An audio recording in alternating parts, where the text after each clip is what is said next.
Hello guys. तो आइए हम लोग इस वीडियो में डिस्कस करेंगे, क्योंकि ये रेशनल लाइफ वाला जो हमारा चैनल है, इसमें हम सामाजिक मुद्दे और समाज की बातें या समाज में क्या चीज़ चल रहा है, उन सारे पॉइंट पे हम लोग चर्चा करते हैं और इसको कैसे सुलझाया जाए।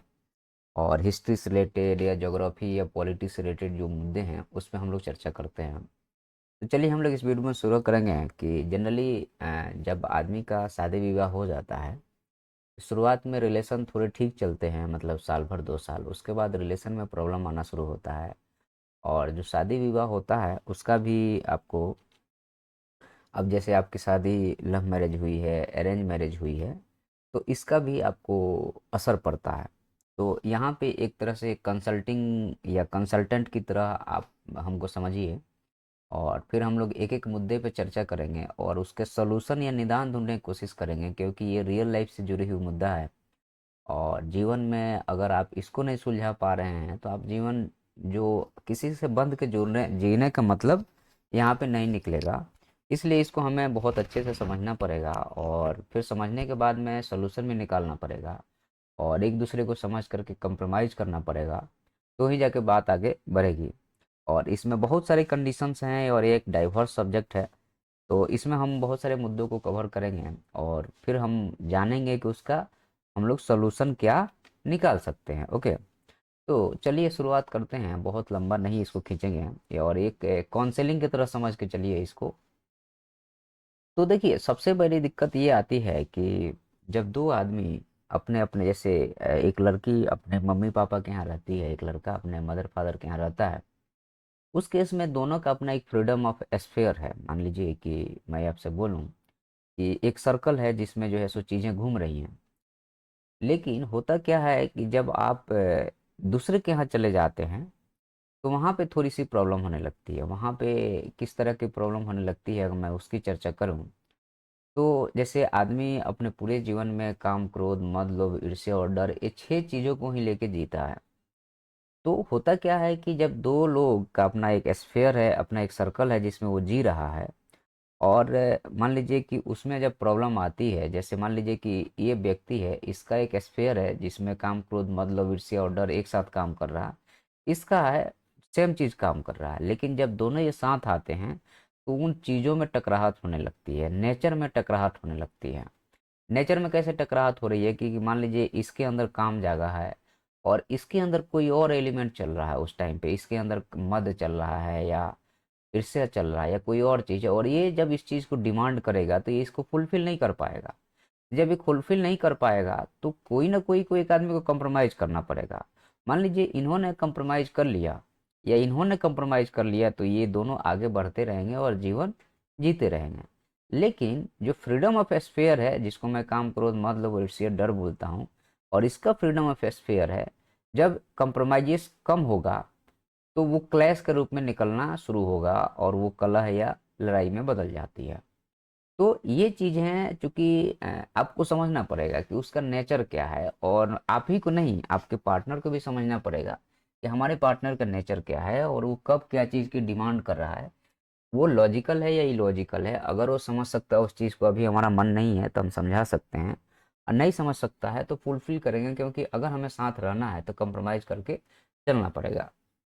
आपको भी ये समझना पड़ेगा कि अच्छा, दूसरी एक बहुत ही गहन बात है जिसको लोग नहीं समझ पाते हैं कि स्त्रियां जो होती हैं बहुत डीप में और साइलेंट होती हैं, लेकिन उनके अंदर चीज़ों को लेकर के जो डिमांड है या जो चीज़ें हैं, वो चाहती हैं कि उनका पति जो है सो बिना कहे हर चीज़ को समझे और फिर उसके हिसाब से वो रिप्लाई दे।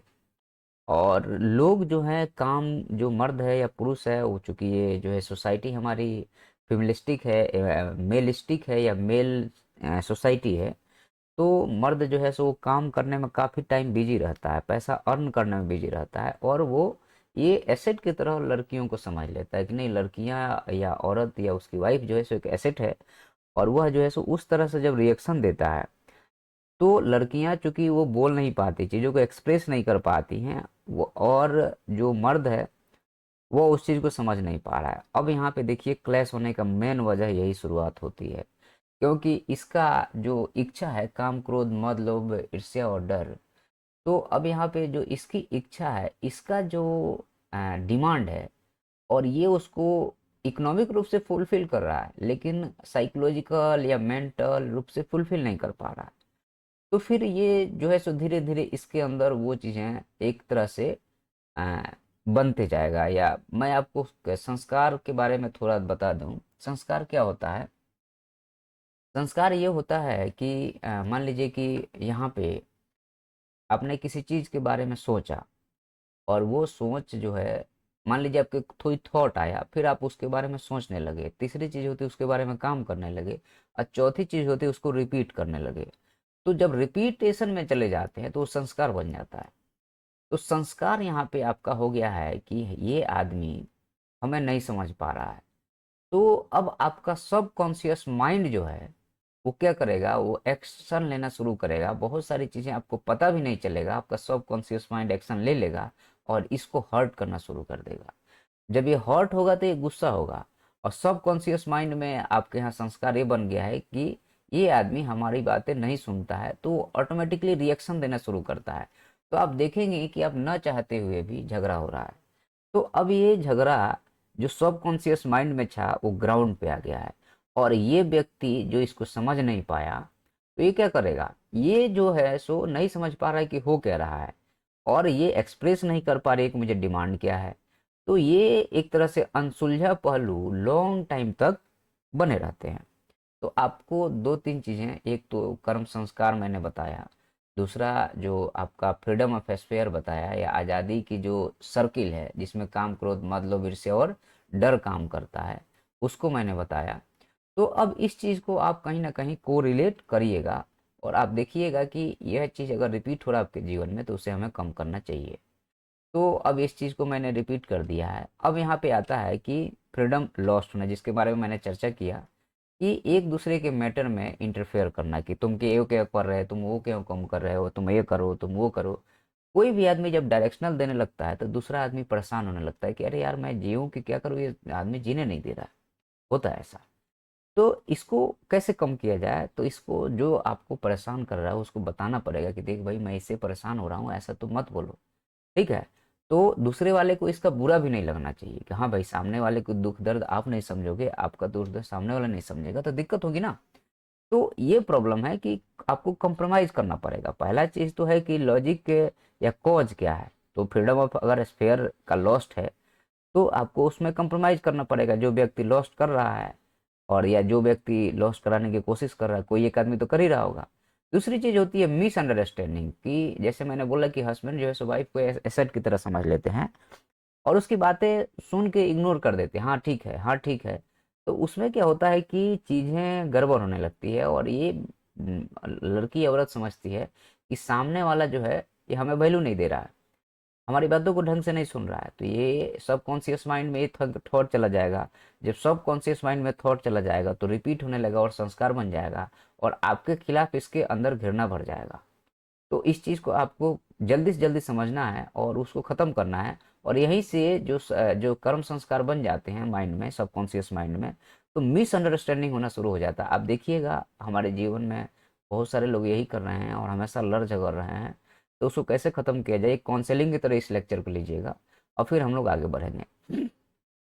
अब जो आप मिसअंडरस्टैंड कर रहे थे, जो सुन के अनसुना कर रहे थे, वाइफ को एसेट की तरह समझ रहे थे, तो इससे क्या होगा कि आपको अंडरस्टैंड करना पड़ेगा सामने वाले की फीलिंग को, कि वह चाह क्या रहा है, वो हमसे डिमांड क्या कर रहा है। औरत में बोला ना कि जितना सामने से दिखती है उसके 10 गुना अंदर है वो। आप औरत को, उसके लेवल को, उसके पेशेंस के लेवल को आप समझ नहीं पाते हो।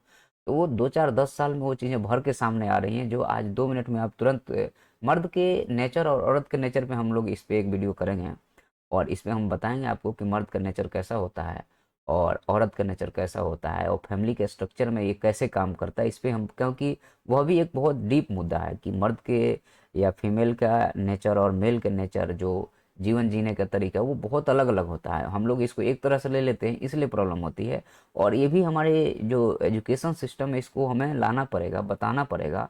नहीं तो बहुत ज़्यादा प्रॉब्लम जो आ रही है आज के समय में, जो तलाक़ें हो रही हैं, ये सब की चीज़ें ये भी है क्योंकि हम लोग औरत और मर्द के जो फीलिंग है, जो अंडरस्टैंडिंग है, या जो डिमांड है, या जो way of expressing the feeling है, इसके बारे में हमारे इस सिलेबस में बात नहीं की जाती है, अपर लेवल पे बात की जाती है, बच्चे उसको समझ नहीं पाते हैं, या अपर लेवल पे भी हमारे सिलेबस में नहीं है, कोर्स में नहीं है, जिसके कारण आज हमें काउंसलिंग की ज़रूरत पड़ रही है। नेक्स्ट ये है कि हमें जो संचार के मुद्दे जो हम कम्युनिकेट करना चाहते हैं औरत को, कि भाई देख हमारे साथ में हमने औरत ने कुछ बोला और आपने जैसे एसेट की तरह समझ रहे हो तो आप सुनोगे ही नहीं, और जब आप उस चीज़ को सुनोगे नहीं तो क्या होगा, आप अनसुना करोगे, और औरत के दिमाग में ये चीज़ें भरते जा रही है, लेडीज के दिमाग में ये चीज़ें भरते जा रही है कि हमारा पति हमारी बात नहीं सुन रहा। तो अच्छा, आपने सुना भी तो आधे अधूरे सुना, तो रिएक्शन भी आधे अधूरे। मान लीजिए कोई सामान लेने गए, औरत ने बोला ये चीज़ें ले आनी है, आपने कुछ के कुछ लेके आ गए, तो इससे प्रॉब्लम होगा, एक गलतफहमी डेवलप होगी। और जब तक आप खुल के बात नहीं करोगे कि हाँ भाई, और एक्सेप्टेंस कि हाँ भाई मैंने ये गलती किया है और इसे मुझे निपटाना है, या ये मैं गलती किया हूँ, एक्सेप्टेंस और वहीं पे सॉरी अगर आप बोल दोगे, तो उससे क्या होगा कि आपको बहुत ज़्यादा दिक्कत नहीं होगी, और इससे जो है सो आप आसानी से आगे बढ़ सकते हो, जीवन जी सकते हो, ठीक है। और अदरवाइज आपको बहुत सारा प्रॉब्लम होने जा रहा है, ठीक है। तो आप जो है सो इस चीज़ को हमेशा ध्यान रख के, और जीवन में अगर आपकी समस्या आ रही है तो समझना है, और जब मान लीजिए आपने गलती कर दी है, तुरंत वही माफ़ी मांग लो कि भाई सॉरी मेरे से गलती हो गई है। अब ये कई बार ऐसा होता है कि आप गलती करते जाते हो और सॉरी बोलते जाते हो, तो इससे भी जो औरत है उसके अंदर फिर से सबकॉन्शियस माइंड में ये जाने लगेगा कि पहले तो सॉरी बोले तो खुश हो जाएगी, चलो ठीक है भाई मान लिया उसने गलती, लेकिन दूसरी बार ये होगा कि मैंने आपने गलती किया फिर से सॉरी, गलती किया फिर से सॉरी, तो सबकॉन्शियस माइंड में फिर से मैसेज आने लगा कि भाई ये यही गलती करता है, सॉरी बोल देता है, गलती करता है सॉरी बोल देता है। तो फिर से वो चीज़ें फिर से वो आग बन के निकलना शुरू हो जाएगी, और फिर वो एक्शन, उसमें फिर लड़ाई का एक नया मुद्दा मिल गया कि तुम गलती करते हो और सॉरी बोल देते हो। तो ये चीज़ें रिपीट नहीं करो आप। जनरली जो लड़ाइयों की शुरुआत होती है वो मर्दों के साइड से होती है, क्योंकि मर्द औरतों को वैल्यू कम देता है, एसेट की तरह समझता है। अच्छा, उसके बाद में संचार की जो शैली है, कि जैसे आप मान लीजिए कि गलतफहमी और संघर्ष हो रहा है, तो आप किस तरह से, औरत किस तरह से बोल रही है, जैसे औरत को भी समझना पड़ेगा कि पुरुष से हम कुछ चीज़ बोल रहे हैं तो उसको हंस के बोल रहे हैं, मतलब कि एक संचार का मीडियम जो है सो तीखा नहीं होना चाहिए। जैसे आपने बोला कि तुम ये चीज़ ले आओ, तो ये थोड़ा सा तीखा मीडियम होगा, प्लीज़ आप ये चीज़ ले आ दीजिए कई दिन से नहीं है, तो ये थोड़ा सा डाउन मीडियम हो गया। इससे क्या होता है कि माहौल मतलब कि बढ़िया बना रहता है, और आप हंसी मजाक और थोड़ा सा मिलजुल के रह सकते हैं। लेकिन अगर आपने थोड़ा सा टाइट बोल दिया, और ये आपने टाइट इसलिए बोला क्योंकि अपने पहले पति को 3 बार 4 बार बोल चुकी हैं कि भाई मुझे ये चीज़ चाहिए, भाई मुझे ये चीज़ चाहिए, और सामने वाला उसको सुन के अनसुना कर रहा, मतलब ये कहीं ना कहीं जो है सो मीडियम ऑफ कम्युनिकेशन का गैप है। पति अनसुना कर रहा है क्योंकि वो एसेट की तरह समझ रहा है, तो आपको मजबूरी में उसको टाइटली बोलना पड़ता है, और जब आप टाइटली बोलते हो तो मेल ईगो हर्ट हो जाता है, तो फिर वहां से वो चीज़ें लड़ाई के रूप में सामने आनी शुरू हो जाती है। तो इसमें जो मेन जो मैं मानता हूँ कि ऐसा नहीं है कि औरतों में भी गलती होती है, कि औरतों को भी एक्सप्रेसिव होना चाहिए, और मर्दों को जो है वो औरतों को वैल्यू देना चाहिए और एसेट की तरह नहीं समझना चाहिए। नेक्स्ट यहाँ पे है कि अधूरी उम्मीदें। अब जैसे औरतें जनरली, ये खास करके फीमेल के साथ होता है कि फीमेल अपनी इच्छाओं को दबा के रखती है, वो एक्सप्रेस ही नहीं करेगी। सेक्स से लेकर एवरीथिंग को वो सोचेगी कि हमारा पति ऐसा रिएक्ट करे और मैं बोलूँ नहीं। तो और जब ऐसा नहीं होता है तो उसके अंदर सबकॉन्शियस माइंड में ये जा रहा है कि हमें को समझ ही नहीं पा रहा है। लेकिन कई बार पुरुष काम के झंझट में पड़ा रहता है, तो उस चीज़ को समझ नहीं पाता है, या उसको टाइम कम मिल रहा है। तो आप एक्सप्रेसिव बनो, आप बोलो कि हमें ये चीज़ चाहिए और आप ये चीज़ करिए। तो उससे क्या होगा कि जो आपके अंदर जो घाव बन रहा है, आपके सबकॉन्शियस माइंड में जो गलत भावनाएं पति के प्रति जागृत हो रही हैं, वो धीरे धीरे सब डाउन होते चली जाएंगी, और जब डाउन होगी तो आप खुश रहेंगी और आपका मैटर भी सुलझ जाएगा। तो आप इस चीज़ को समझिए कि लेडीज जो है, जो अपने अंदर जो मुद्दों को छिपा के बैठा के बैठी हैं, उसको एक्सप्रेसिव बनिए, करिए, क्योंकि आपका राइट है। आप पति और पत्नी जब शादी करके एक साथ आए हैं, तो आप एक दूसरे का राइट है कि उसको आप एक्सप्रेस कीजिए कि नहीं मुझे ये चीज़ चाहिए और आप मुझे कीजिए। और बोलने का तरीका भी थोड़ा सा एक्सप्रेसिव और रोमांटिक होना चाहिए, खुशी मिजाज से कहिए, तो सामने वाला भी उसको एक्सेप्ट करेगा और रिएक्ट भी करेगा। लेकिन अगर आपने वही झुझला के कह दिया, तो वो एक्सप्रेशन का कोई मतलब नहीं, पूरा का पूरा सत्यानाश हो गया। और झुझलाने के कारण ये है कि आप बहुत दिन से अपने दिमाग में लेके बैठ गई हैं कि हमारा पति ये नहीं करता है। तो इस चीज़ को आपको भी समझना पड़ेगा। अब अलग अलग अपेक्षाएं होती है, जैसे मर्द का अपना अलग डिमांड है, पुरुष का अपना अलग डिमांड है। मेल का फीमेल का अलग अलग डिमांड है। इसमें एक चीज़ और है कि कई मेल, चूंकि हम लोग जब मेल और फीमेल के नेचर पे जब चर्चा करेंगे या फैमिली के नेचर पे जब चर्चा करेंगे तो हम लोग बताएंगे।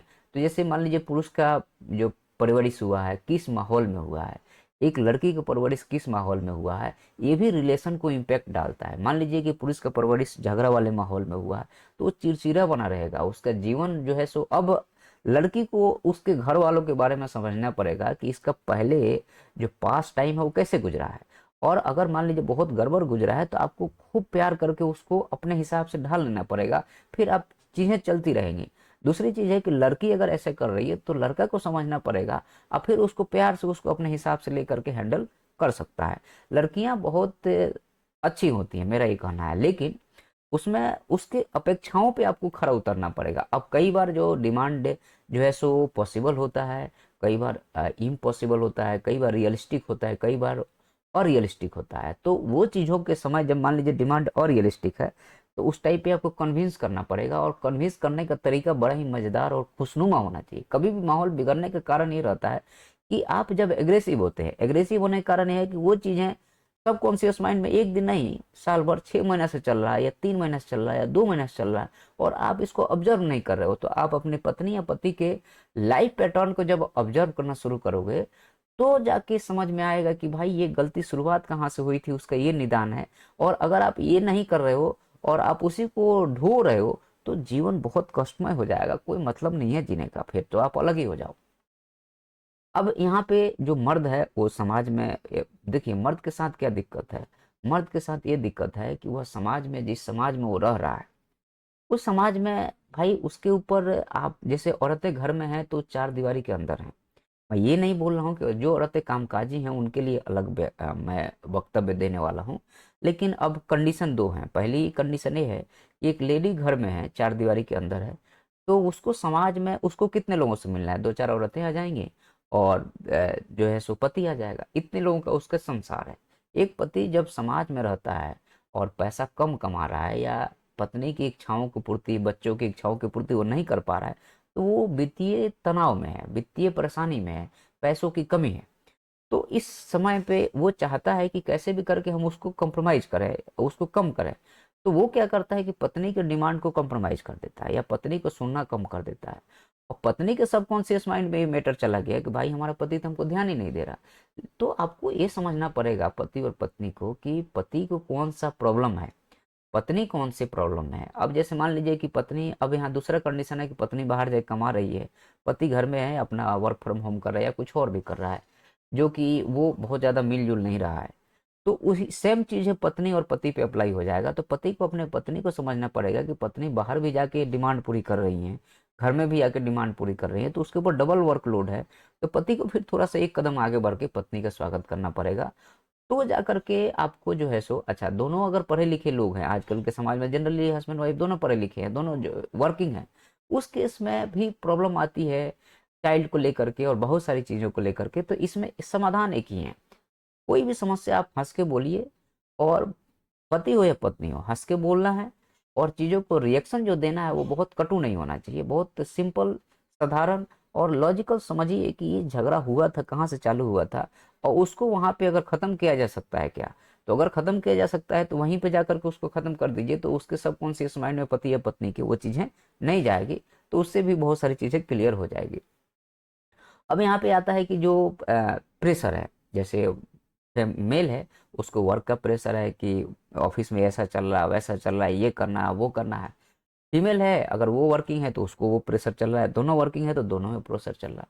अब आपको क्या करना पड़ेगा कि दोनों के जो तनाव है उसको रिकॉग्नाइज करना पड़ेगा। बीच बीच में आप हॉलीडे पे जाइए, और बच्चे हैं तो उनको साथ में ले जाइए और रिकॉग्नाइज कीजिए। पति और पत्नी अगर दोनों अपने समस्याओं को रिकॉग्नाइज करेंगे, देखिए यार मेरे साथ आज ऐसा हुआ, मेरे साथ ऐसा हुआ, बढ़िया चाय बनाने या काम कर रहे हैं, जब दोनों वर्किंग हैं तो दोनों लोग साथ में बैठ के काम कर लें, थोड़ा हाथ बटा लें। तो उससे क्या होगा कि जो फीमेल है या मेल है, जैसे जनरली फीमेल ऑफिस से काम करके आती है, वो घर में भी काम कर रही है, और पति जो है सो ऑफिस से काम करके आता है, बढ़िया बैठ के चाय पी रहा है, तो फीमेल को कहीं ना कहीं इनइक्वालिटी फील होगा, और ये उसके सबकॉन्शियस माइंड में जाएगा। और जब सबकॉन्शियस माइंड में जाएगा तो क्या होगा कि वह बवाल बन के फूटेगा समय के साथ में और आपका रिलेशन टूट जाएगा। जनरली आजकल जो तलाक हो रहे हैं 90% केसेस जो है तो दोनों वर्किंग के केस में ही हो रहा है, क्योंकि फीमेल को डबल वर्क करना पड़ता है, मेल को एक वर्क करना पड़ता है। कि वो ऑफिस गया है ठीक है, फीमेल को घर भी देखना है, बच्चा भी देखना है, बाहर भी देखना है, और फीमेल एक्सप्रेसिव भी नहीं है।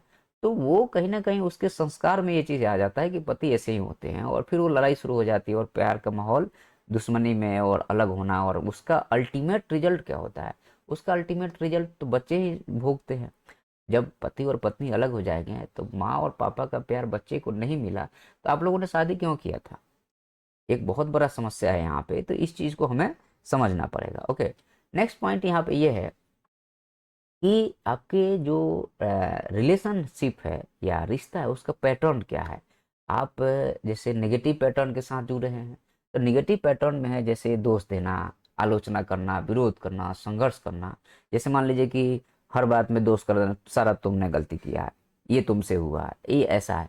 तो इससे क्या होता है कि पति या पत्नी जो आदमी इस दोषारोपण कर रहा है और जिस पे कर रहा है तो वो ऐसा दूसरा वाला समझता है कि ये डोमिनेटिंग है, इसको कुछ आता नहीं है, ये हमेशा ऐसे ही बोल देता है। तो दोषारोपण नहीं, एक्सेप्टेंस। मान लीजिए हमने गलती किया है, हाँ भाई हम दोनों ने, ये देखो तुमसे ये गलती हुई, मेरे से ये गलती हुई, मैटर क्लोज हो जाता है वहीं पे। आलोचना नहीं करना है, आलोचना नहीं करना, समाज आलोचना करना, हंस के ये देखो हम दोनों से ये गलती हो गई, ऐसा नहीं होना चाहिए। और तो इससे क्या होगा, विरोध नहीं करना है। विरोध भी करने का एक तरीका होता है कि यार देखो ये ऐसा करेंगे हम लोग तो ये ऐसा हो जाएगा। अब वहाँ पे दूसरा वाला कितना रिएक्शन दे रहा है उसका एक्शन के अगेंस्ट में, वो भी हमें समझना पड़ेगा। बहुत सारे अनसुलझे मुद्दे रहते हैं समय के साथ में, वो भी उभर के आते हैं। जब तनाव होता है, जब लड़ाई होती है, तो पिछले जो मुद्दे रहते हैं सब एक साथ आ जाते हैं और प्रॉब्लम क्रिएट करना शुरू कर देते हैं। तो आप इस चीज़ को समझिए कि उसको कैसे कम किया जाए, जितना जल्दी हो सके उसको सप्रेस कर दिया जाए और माहौल को खुशनुमा बना लिया जाएगा, उतना ही आपके जीवन में अच्छा रहेगा। अच्छा, दूसरा चीज़ ये होता है कि आजकल मेल और फीमेल में ये दिक्कत आ रही है कि फीमेल मान लीजिए वर्किंग है, मेल भी वर्किंग है, एक दूसरे को टाइम नहीं दे रहे हैं।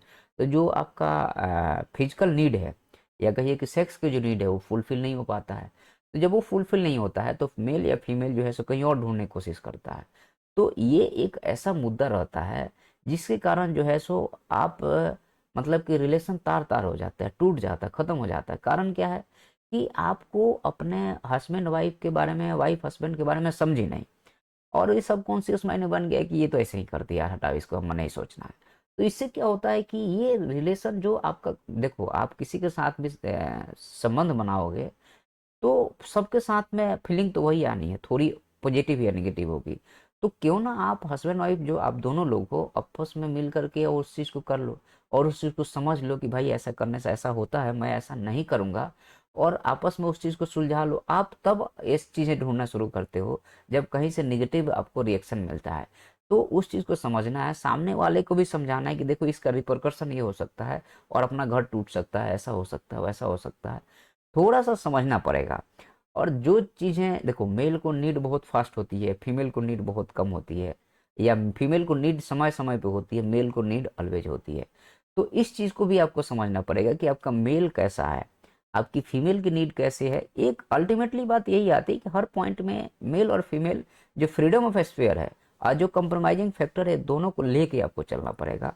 तो ही जा करके आप जो है सो कुछ कर पाएंगे, अदरवाइज प्रॉब्लम होगा। अब चाह उसमें एक एंगल ये भी आता है कि जो धार्मिक विश्वास है, जैसे कोई हिंदू है, कोई मुस्लिम है और शादी हो गया है, तो आपको दबाव नहीं डालना है कि भाई तुम हमारी धर्म को मानो, तुम हमारी धर्म को मानो। उसकी इच्छा है, अगर वो मानना चाहता है या चाहती है तो ठीक है, नहीं मानना चाहती है तो पहले ही आप तय कर लो कि भाई देखो इसमें मैं ये मानूंगा और ये नहीं मानूंगा। और अगर जब पहले ही सेटलमेंट हो गया है तो बाद में आप फिर उसको कंपेल नहीं कर सकते हैं कि तुम ये मानो ही या नहीं मानो। और अगर आप ऐसा करते हैं तो यकीन मानिए आपका जीवन हमेशा के लिए अच्छा गुजरेगा। तो मैंने आपको यहाँ पे सॉल्यूशन भी बताया है हर चीज़ का, और डिस्कस भी किया है प्रॉब्लम को। वीडियो पसंद आता है तो सब्सक्राइब कीजिएगा। धन्यवाद।